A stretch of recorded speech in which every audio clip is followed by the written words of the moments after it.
Hey friendos, my name is Nez and welcome back to Monster Camp. Looks like we're done with all of the sexy secret endings, the ones involving the main characters, but today I say we start mixing it up and going for the side characters. Also, we're gonna start activating some of the Outfit Pack DLCs. We got classic monsters, fantasy, and the backer exclusive anime pack. Fancy! So today we're going after a side character that may or may not be an open secret yet. This one's known to cause disasters wherever they may be found. What kind of shenanigans will we get into with them? Let's find out. Let's play! One player, short game. Ah, Camp Spooky, the stage of some of our dearest summers. Back then we were young and unafraid. With school far away, everything seemed possible as the sun embraced us on our way to camp. Summer has that distinct power, doesn't it? You live for the days while the nights inebriate you with the possibilities. It's like life could take a turn at every corner. And for us it did. Who are you? Let's play as Blue. Undead, but full of life. One might say that the Monster Prom had hardened us in the highs and lows of love. But no, in love we're always absolute beginners. And summer camp was no different. No one talked about it, but the idea of summer camp loomed over our heads. Close to the last day of camp, there was a meteor shower happening, just 3 weeks away. Everyone knew that if you were into someone, you were going to watch that damn thing together. And so a silent yet powerful pressure invaded us. It was the Monster Prom all over again. Everything seemed uncertain, everything but one thing. Whoever we were asking on a meteor shower date, it was probably one of the 6 coolest people on the bus. Well, not really though, this time. Joy Johnson Jojima, badass witch who wanted to chill a bit after saving the world countless of times. Aravi Mishra, hot-headed adventurer possessed by a curse who turned out to be the most annoying roommate ever. Calculessa Hewlett-Packard, a library computer, had become a sentient robot ready to experience life to its fullest. Dahlia Kino, a buff blue demon and warmonger who had set her sights on conquering summer next. Damon LeVay, a fearless demon with a taste for destruction and a love of fire. And Milo Belladonna, Death Reaper, doubling as an internet influencer who is profoundly in love with life and all of its earthly pleasures. The bus trip was long and all of summer could be shaped by the very first step well taken. And so it was clear it came down to breaking the ice and causing a good impression with the right person. Who do we break the ice with? Break the ice by doing something unexpected on the bus. Start a fire. Perform a magic trick. Ride the bus to victory. Just press the skip button until this shit starts. Make sure the bus is happy. Or just play dead. Just press skip until all this shit starts.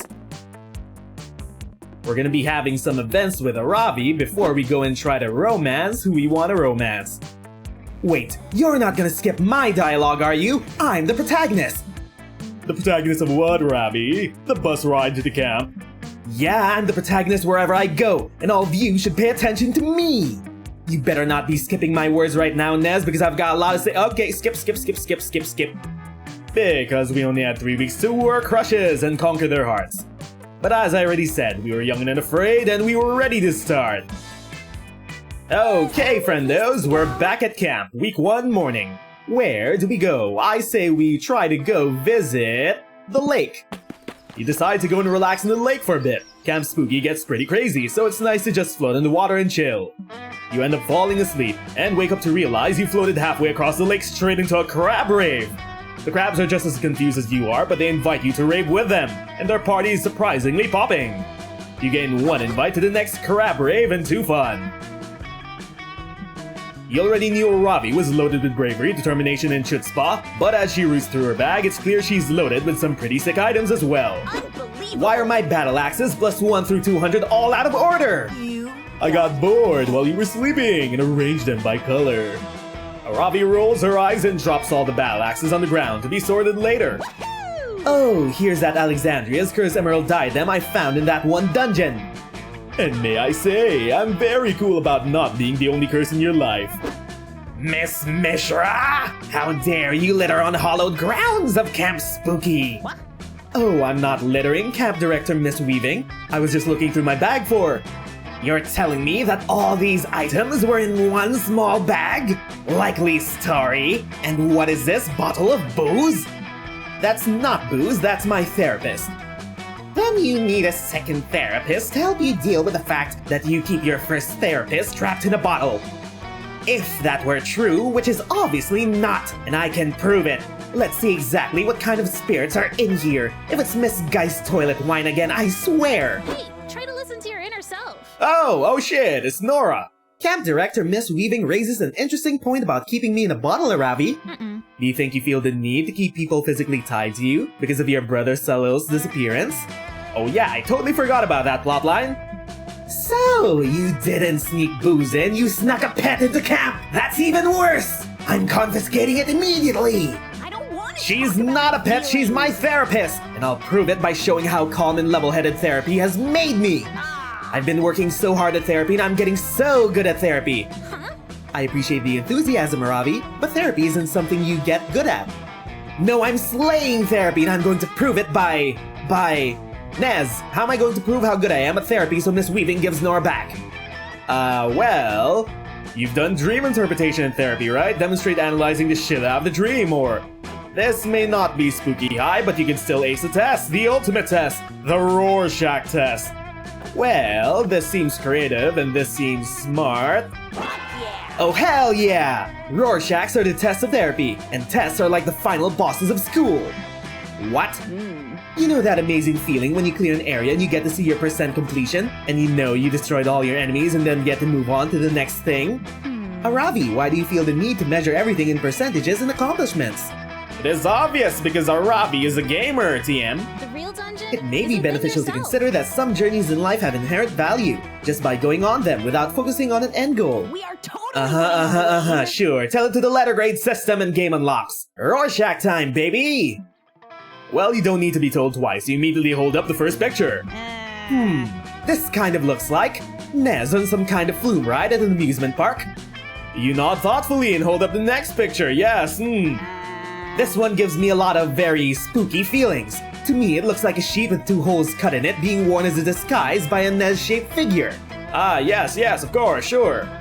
And this one looks like Nez releasing an eldritch deity from its totem. And that one looks like Nez taking a dead body to prom. And this one is very clearly Nez with a shopping cart full of guacamole, marbles, and a penguin mask. Kinky. Ah, yes, of course, the reverse remain in Wilkinson. You do realize that Nez is very clearly just holding up pictures of himself, right?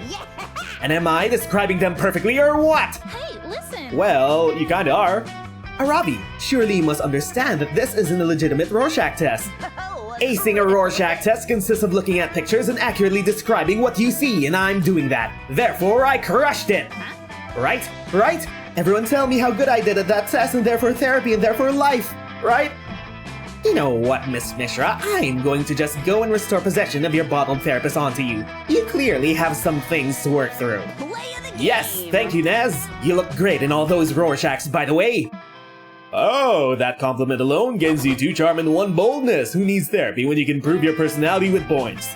True, very true, but maybe Aravi could use a bit more therapy. Right?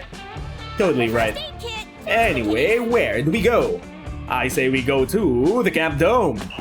That day, join the merciless trials of the Camp Dome. Your team is faced with a potato sack race. It seems easy, but this is a Camp Dome, and so the potato sacks are filled with swarms of bees. Your teammates are discouraged, both because they are not fond of bees and because the enemy team is mostly comprised of sentient bees. Aren't all bees sentient anyway, giving them a clear advantage over you? It all looks dire for you, but you use your cunning and remind the enemy team that the bee population of Earth is inexplicably decreasing and bees are headed towards unavoidable extinction. This fact really messes with your enemy team's heads, giving you the edge you need to win. Your nasty leadership skills grant you 2 charm. And afterwards, everybody begins a rousing game of paintball, except the paintballs are actually bullets.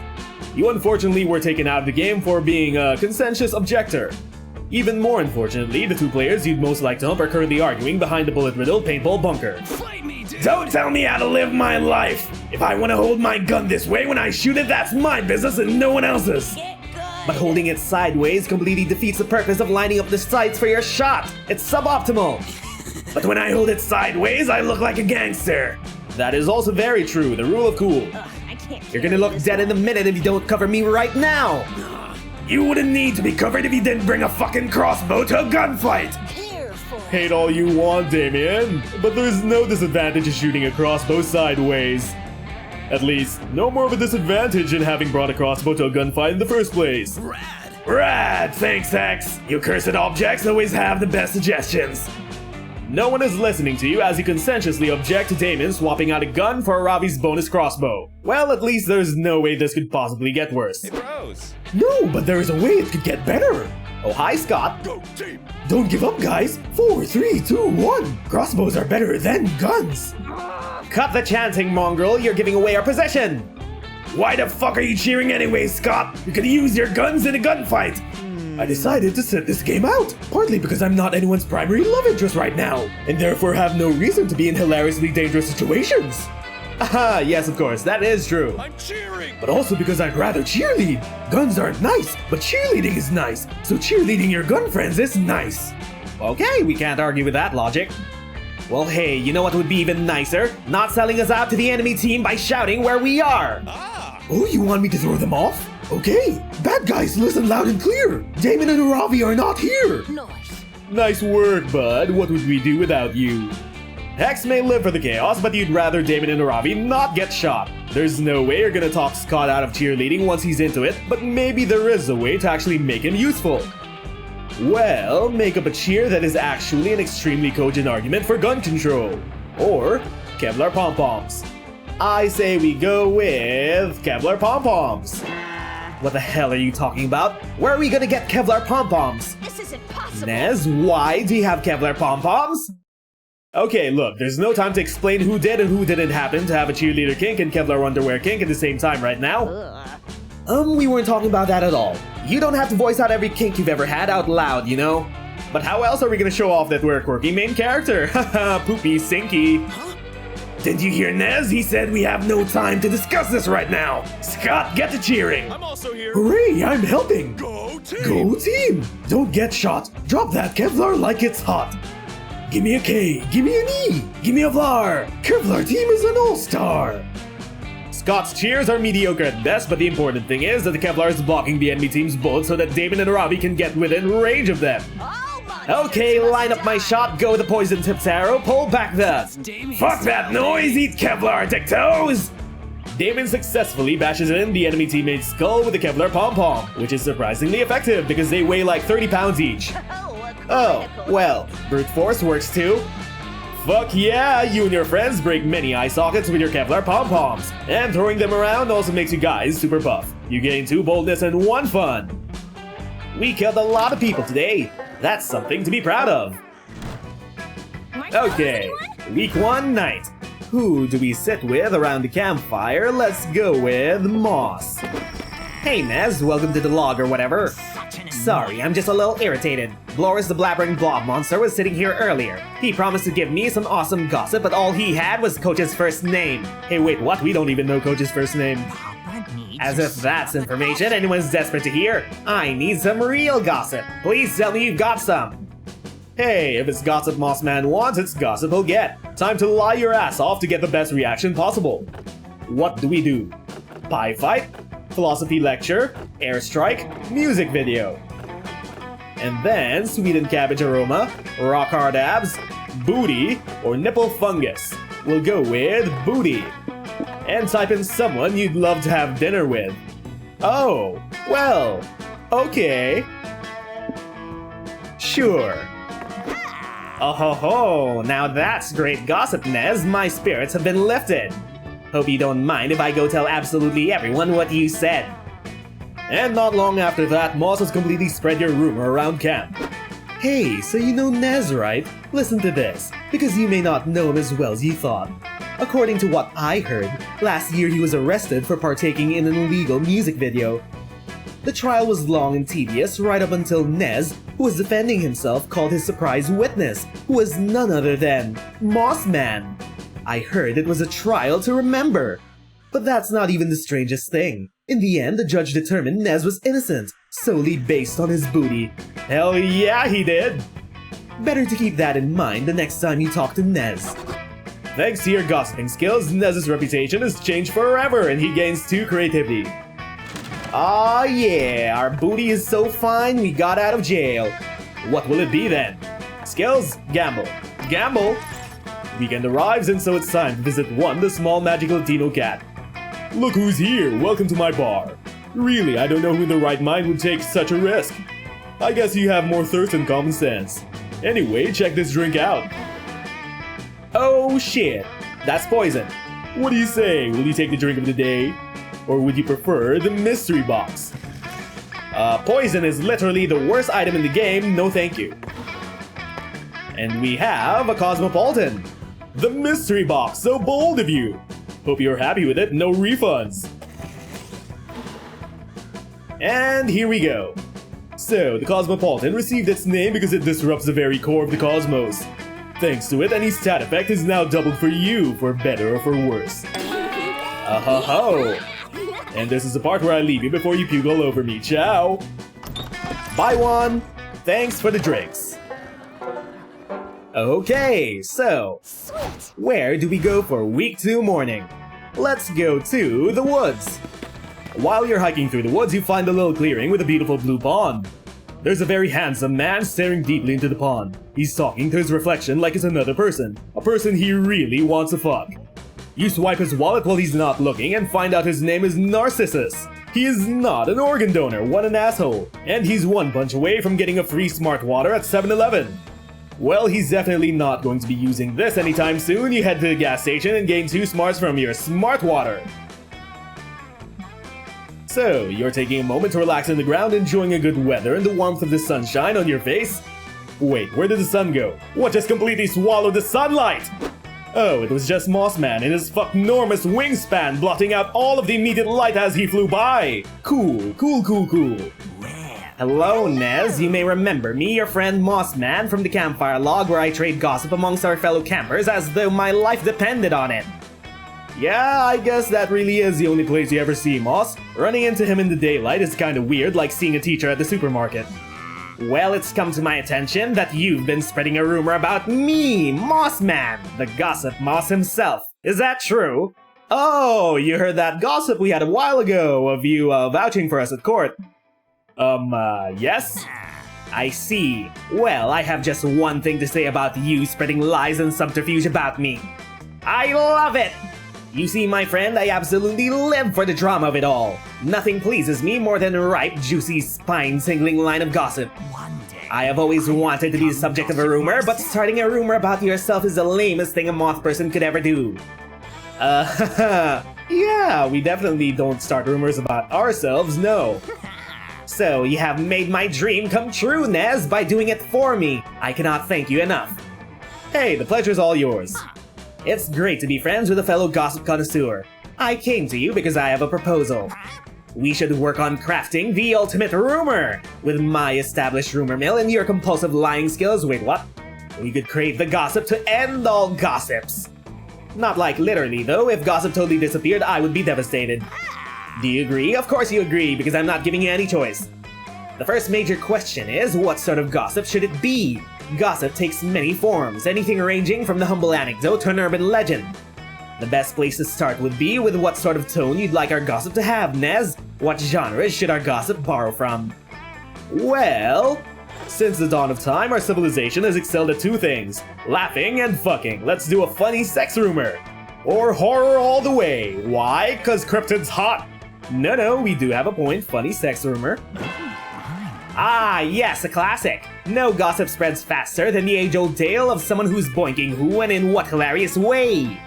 Now if we could only look back through gossip's history, especially the way it has permeated our pop culture, we can mathematically craft the supreme humor-sexual anecdote. It starts with a meet cute, maybe something in a coffee shop where we both order the same thing, and your hand grazes my giant wing as we both reach for the drink. How kinky! Then it naturally evolves into the same predictably fun pattern. There's the dinner dates, the hiding our relationship from our friends because we don't know where this is going yet, the inevitable betrayal. Wait, what inevitable betrayal?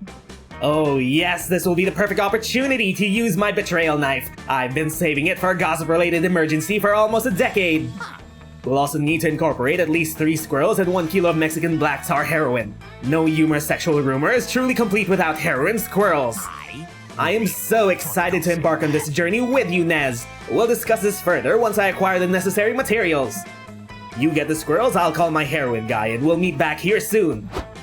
And he's gone. You're not sure what sort of rumor is going to involve sex, squirrels, heroin, and betrayal knives, but this is shaping out to be one of the most fun weekends ever.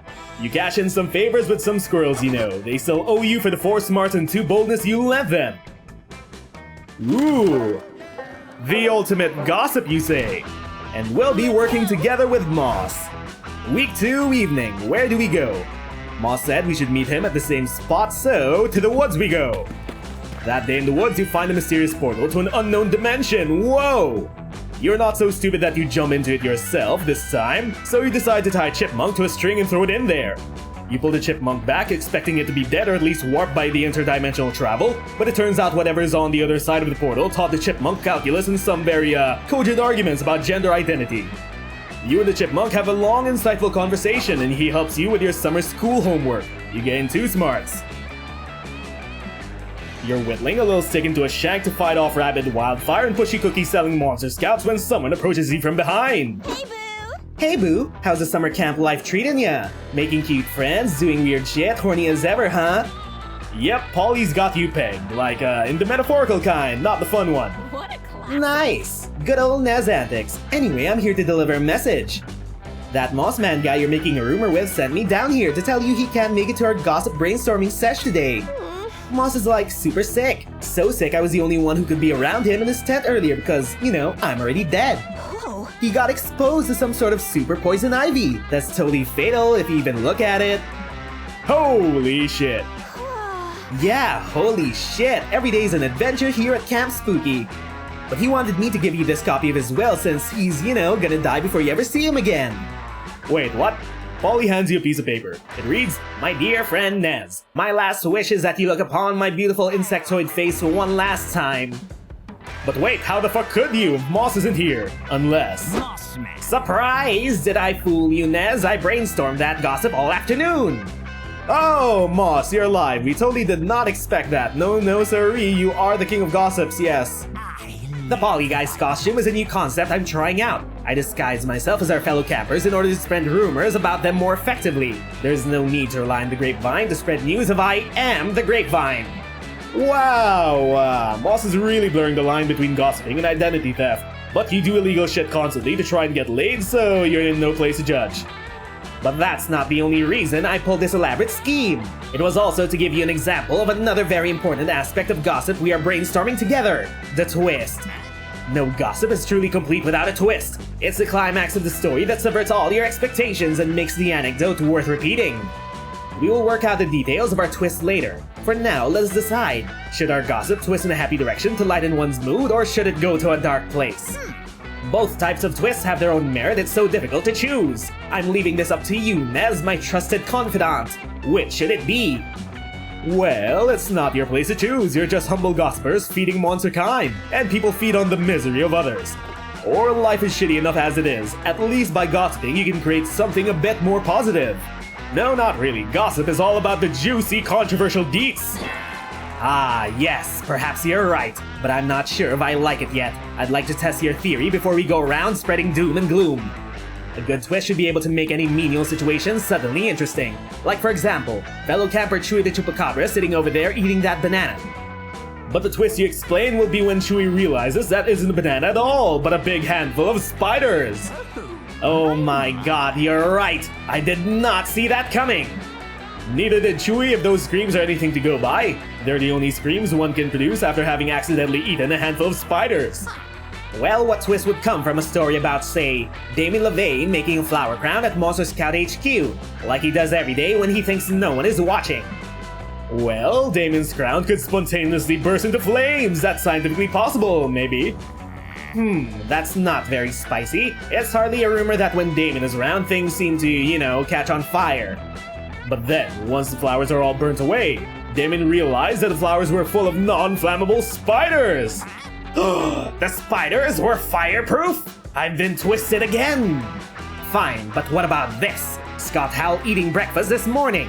I've got you now, Nez. How could that suddenly become entertainingly miserable? Awesome, bro. Yeah, nothing could make my breakfast miserable. Like Coach always says, breakfast is the quarterback of eating. True, unless it just so happened that when Scott reached for his favorite box of Scott snacks, Breakfast Edition TM, it turned out to be full of... Let me guess. Spiders. You can't just be a one-trick pony, Nez. Actually, you were gonna say that they were full of pictures of Scott's parents that he's never known, thus reminding him of his trauma at 7 o'clock in the morning. Wait, what? Holy shit! I didn't think we'd cut that deep. Wow. I must admit, that was fairly miserable. It sure would be, bros. It's a good thing I have a whole narrative arc that resolved my abandonment issues and helped me come to terms with my parents not being a part of my life. Oh yeah, right, of course, I remember that. I don't even think about it anymore, except for when I have dreams that I'm in a sports ball championship with no pants on and my dad is making out with the coach. But my cousin said that's normal. Yeah, whatever the Wolfpack said. That's interesting, Scott. Yes, this tragic twist has suddenly made this conversation very interesting. Okay, Nez, you win. Our rumor shall have the most tragic twist in all gossip history. Oh yes it will, but good thing this outcome won't. You gain 4 fun and 2 smarts, the biggest twist of all. Well, it seems like our gossip is shaping up to be quite doom and gloom. It is once again the campfire. Who do we sit down with? Let's go with Arabi and Milo. And so you wander over to the campfire, hoping to peer pressure someone into making you a s'more. When you find Milo, Arabi, and Hex, they're all gathered around with notebooks. Hey, Nez, check it out. We're doing poetry. It's like normal sentences, but deep. Exactly, Hex. As a reaper with the finest taste in the living arts, of course I'm a poetry stan. In my infinite compassion, I thought that poetry could be a nice exercise for Arabi to connect with her feelings, and embrace them now with a little more joy. As opposed to her usual blind rage. Come on, Arabi, poetry is tight. I mean, usually I express myself through the flavor of Pringles I'm eating, but Milo's shown me I can also do that with feelings and words. That's wonderful, Hex. You see, Ravi dear, there's poems for everyone. Like epics are poems too. An epic sounds right up your alley, doesn't it? I just don't really get it. I mean, my grandmother used to read me the Mahabharata when I was a kid. That one was cool and it might count as an epic, I guess. And I'm trying to put my feelings into this poem. But the only feeling I have is a deep desire to win. You have a desire to win? What do you want to win? The battle against your own vulnerability? No, you doof, I want to win the poetry, obviously! Aravi, this is not a competition. Poetry is the opposite of competition. You're insulting Sylvia Plath by implying otherwise. As usual, Milo's just lying to my face so that he can get an advantage in the poetry battle. Nice try, Milo, that trick won't work on me! Besides, I've told you this over and over. Everything is a competition. Everything. What about, I don't know, sleeping? Yes it is! It's a competition for who can make the most out of it. Or you can do a challenge run to see who can survive on the least amount of sleep possible. Well, what about yoga? A competition for who is the most bendy and sweaty, duh! Wait, you guys, listen to this poem I just wrote. Bagels, they used to be everywhere, but now they're inside me. It's a metaphor for consumerism. Milo's getting frustrated at Arabi's lack of vulnerability, and Arabi's about to physically fight Milo. Intervene before someone's feelings get hurt. Okay, well...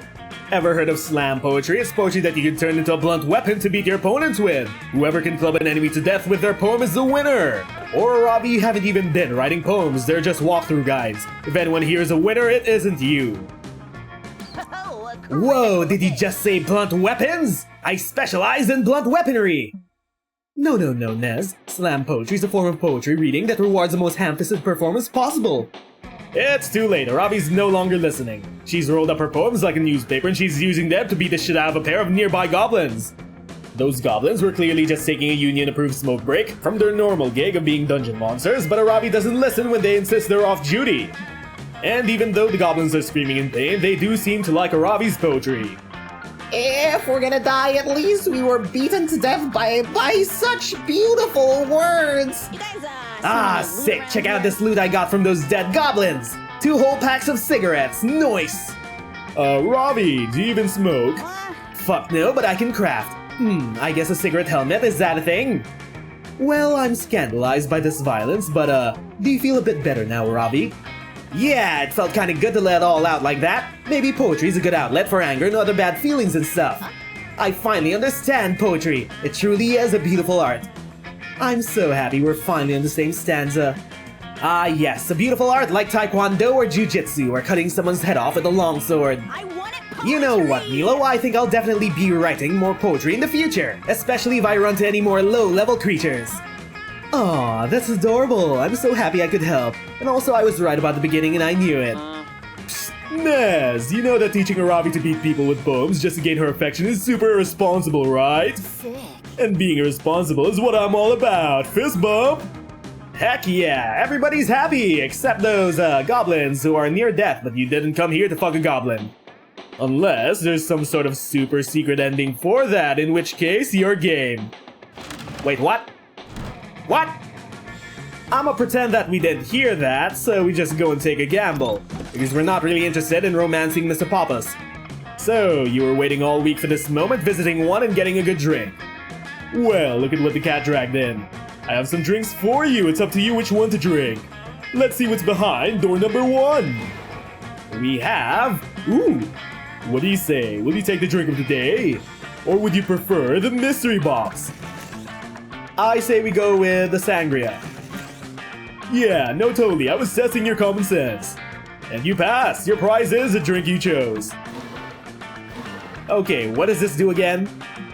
Ah, the delicious sangria, Mediterranean concoction with a lot of heart. If my calculations are correct, it would imbue you with this word again, and the charm of all the Mediterranean people. Oh, okay, that's a lot of charm. Still hard to believe you drank that, good luck I guess. And there we go, we got our drink. Now, I say we just keep going to the woods. Week 3 morning to the deep dank woods. And during your hike through the woods, you find a baby bird that's fallen out of its nest. You nurse him back to health with some delicious trail mix. You also give him some great advice on puberty and how to do his taxes when he grows up. Then the mama bird finds you and she's pissed that you're holding her baby. She tries to peck your eyes out, but you fight her off. You've learned an important lesson today. Don't fuck with birds. You gain 2 smarts. And so later, you join Dahlia, Ravi, and Hex for a high-stakes round of bird watching. Best. Yes! Is there anything more thrilling than 2 gals and their accursed pals sitting quietly and waiting patiently for a bird to land on the ground in front of them? Actually, I can think of several things more exciting than this. I'm just here to loot some feathers from my brightly plumed enemies collection and complete my pigeon decks. Ravi. Ah, lighten up, Ravi. Bird watching is the best. And in the 6 hours since, I've discovered I've basically become an expert. I too am fully committed! I even bought a book for this! And according to Naughty Pete's Guide for Avian Voyeurs, the best bird to watch of them all is bush tit. Huh? The what? Are you sure you didn't pick up a porno mag by accident? No, why would you even imply that? Not to be confused with a mammalian breast. The bush tit is a soft diminutive creature that I could easily crush with my bare fists. But I choose not to because its puffiness pleases me. So, how does Naughty Pete say we should find the bird? Oh, Naughty Pete doesn't really dabble in the whole method of bird watching. Once he identifies the birds, it devolves into more of a hardcore erotica thing. But that's where Hex comes in. You're an expert on this, right? Point me in the direction of the titty. Well, the first step to any adventure is to eat a snack. Oh, okay. I guess I can eat this raw steak I was saving for later. What's step 2? What do you mean? I never said this was a multi-step program. Eh? You have no idea how to birdwatch, do you? What kind of question is that? You just look at birds. Occasionally I put my own spin on it by watching Big Brother in between watching birds. It isn't rocket science. This. Well, that's not good enough for me. Aravi, you're better at this whole strategy stuff than I am. How would you summon an enemy from hiding? Well, besides just slaughtering the entire ecosystem it's hiding to save time, I might try luring it out with some food or mimicking the screams of its family or... Wait, that's it! We'll just mimic the bush tit's cry! But what sort of bird call should we mimic that would lure the foe from hiding? Do you have any ideas, Nez? Well, don't just attract the bird, snare it with some bird trap music. Or use the one call no bird can resist, a booty call. Oh, yes please, a booty call. You produce your booty call whistle from your satchel and blow, producing the characteristic mating call. You up, you up. I'm not carrying Do you seriously expect that to work? Nobody likes a thirsty bird watcher, Nez. Oh really? Then why am I hearing the dulcet sounds of horny bird song filling the air? Hex is right, suddenly the woods are filled with the chirping sounds of Hey Sexy and ASL. Within moments, a cute puffy bird lands in the clearing in front of you, repeatedly screeching, Winky Face. This isn't possible. This is crazy! How are these birds even vocalizing special characters? Well, according to this bird-watching manual I just downloaded on your phone, birds have specifically adapted voice boxes to help them create their beautiful songs. Also, all bird songs are basically just sex anyway. Birds are just horny bastards by nature. Hex is right. You sit around a little longer observing the birds and you realize they're all just chirping, send nudes to each other. This is awesome! I can now earn my bird-watching badge and my interspecies sexting badge in one day! Do you think that's grounds enough to earn my kill 2 birds with 1 stone badge too? Oh, is this how you earn that badge? You nod nervously while you put away your slingshot. That's a pretty cool whistle, Nez. From one rare item collection to another, I'm impressed. Do you think you could bring it along when we hang out more often? Whoa, is it possible your booty call whistle is making your hot friends horny? Who knew birdwatching would be an ultimate wingman? You gain 4 boldness and 2 charm. Okay then. Little do friendos know that the booty call whistle actually exists in real life. It's called Tinder and it has a 1% success rate, at least for me though. What were we talking about again? Oh yeah, right, we need to go meet Moss. Yes, that's it, forget about everything we said. And that day you go on a hiking trip with a bunch of random campers. You live some weird adventures and share personal stories and secrets. You don't know their names and they don't seem to have any character models of their own, but they reveal to you they're part of a different game. A survival resource managing one. It turns out they can't perceive your own character model. You go to the same camp, yet you're part of different games. How mysterious. This is deeply strange and makes you reflect so much about your own existence that you gain 2 smarts out of it. They apparently gain 10 berries and 2 stamina, whatever that means. Good evening. Greetings, Nez. Now that it's evening, I am finally awake, and we can discuss the final details of our legendary goss. I have been preparing for our gossip's distribution, and everyone on the gossip forums I follow is quite excited. XOXO. User XOXO Moth Man tells us, what is the thrilling conclusion to your fantastical story with Nez? We must know. I just got that message this morning. We cannot disappoint them, which brings us to the most important part of our gossip brainstorm of all. The part where you and Moss kiss? No, not quite yet. First, we must decide what is the purpose of our gossip. Right, the purpose, which is to kiss Moss. No. God, Nez, I know this is a dating sim, but we're trying to do something that isn't intrinsically horny for a change. Now, gossip's functionality tends to fall into 2 main camps, conveying a universal lesson or revealing why something is the way that it is. What about the gossip from Emily the Forest Nymph's identity getting stolen when she was buying erotic sex toys from Thailand? Yes, the lesson there is quite universal. Do not buy erotic sex toys from Thailand lest your identity gets stolen. Yeah, okay, good point. But what about the gossip regarding Tiny the Giant Moose Monster and his intense hatred for ketchup? Tiny is Canadian, and this gossip explains why Canadians seem to inexplicably hate ketchup as a result of the tragic tomato wars that have ravaged Canada for centuries. Okay, but what about... Look, Nez, can you just trust me on this? There are only 2 kinds of gossip functions. It's a binary, not a spectrum. So, with that in mind, which function do you think our salacious gossip should take the form of? Well, if good gossip has taught me anything, it's that good gossip should always teach you something. Or, gossip should explain why things are the way they are. It is how monsterkind came to understand reality by passing gossip across generations. No, I feel like every story needs to have a lesson, even a dumb one. You know, Nez, you're right. Good gossip should always have a moral. It's not the facts that are most important, but the feeling you're trying to convey. Well, that's a relief, because many of the rumors that you and your friends tend to spread around the campfire are like 50% unintelligible and 100% bullshit. Yes, in fact it calls to mind a very specific rumor. A classic one in fact. Perhaps you know of it. It was called the one where Joy Johnson Jojima and her ex spread nasty rumors. It was last summer at Camp Spooky. Joy was there along with her significant other of the time. Who's to say which one? Honestly, even I stopped keeping track. The point was, they broke up messily, something about a t-shirt that never got returned. And Joy and the ex started spreading nasty rumors about each other. Ah! Well, how very coincidental that our last episode was about Joy's evil exes. And not only did Joy cheat on Gerard, but she also stooped down to his level to spread rumors about him? What the fuck? Joy's getting less likable with every episode. Resentment built between them and lies and hearsay spread around them. It was all anyone could do to stay out of the argument. I, of course, did as much as I can to stay in the situation so I could hear all of the delicious details firsthand. Dedicated reporter that I am. Anyway, it got to where Joy and the ex could no longer take it, so you know what they did. Dispelled those untrue rumors and ended things properly like mature adults? Well, that was Joy's suggestion, but the ex proposed that they have wild makeup sex instead, so they did that too. Oh, of course they did. Now, Nez, tell me, what can we learn from this enigmatic educational rumor? That spreading untrue rumors is inherently toxic and could lead to a host of terrible consequences? No, try again, nerd. That you and Moth should totally have wild post-rumor spreading sex, which is the hottest type of rumor spreading of all? Oh my. I was going to say good rumors always teach a lesson, but perhaps this was a question with multiple correct answers. Oh fuck yeah, it was. You make a mental note to needle Joy about all of this later, but you gained 4 charm and 2 smarts. And there we go, we've got all the parts that'll make the ultimate rumor. Now let's go ask Moss to the meteor shower. And ready to camp. Sweet. You ask none of them because you're entranced by a certain bright light in the shape of a handsome moth. Ah, welcome Nez, so pleased to meet you again. I've been so happy lately sharing your insightful discussions about gossip with you. I think we're both masters of gossip capable of weaving the juiciest gossip ever. What?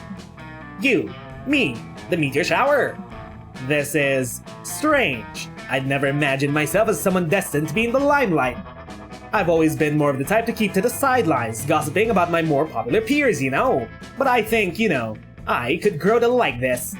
I would very much like to go to the meteor shower with you, Nez. You're my sweet. And so you go to the meteor shower together, and oh my, that's a night to remember, and a night that is retold many a time. You gaze at the stars and discuss life and love and all your fears and dreams. And then you have wild oral sex. Like really wild. There's also a lot of ass eating and ear biting and some sort of arcane sex move known only as the missionary Romanian Wilkinson. And to put the cherry on top, you decide to go skinny dipping in the lake right after. But alas, you drown. Literally, you drown as in you die. Wait, what? Ha! What? The urban legend of Moth Man preludes disaster.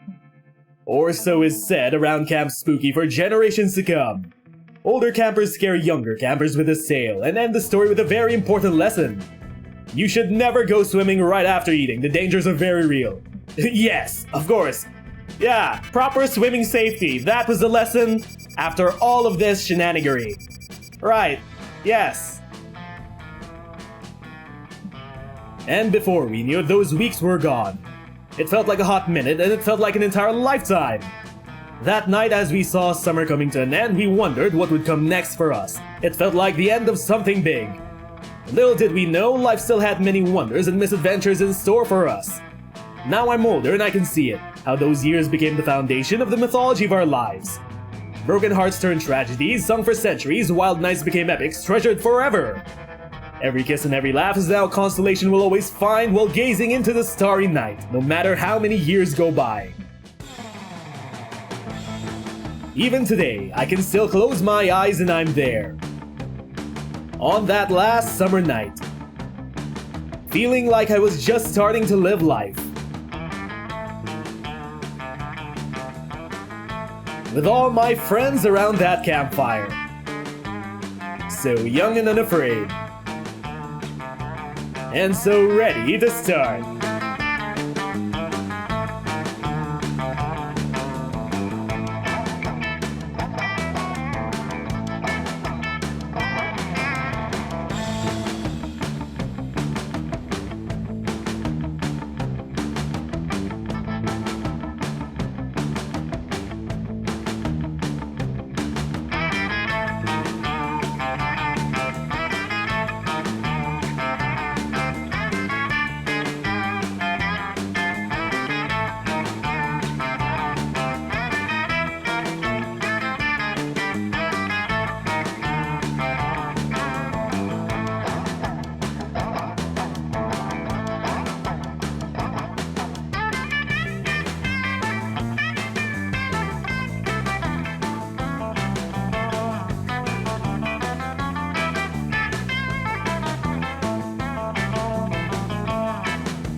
And that was Moth Man's secret ending.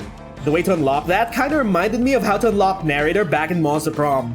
Good times, good times. Who should be romanced next? If you friendos also enjoyed this run of Monster Camp, leave your comments down below, like and subscribe, and hit that notification bell to always stay up to date with our videos. Until our next episode, my name is Nez and thanks for watching. See you all next time. Bye friendos!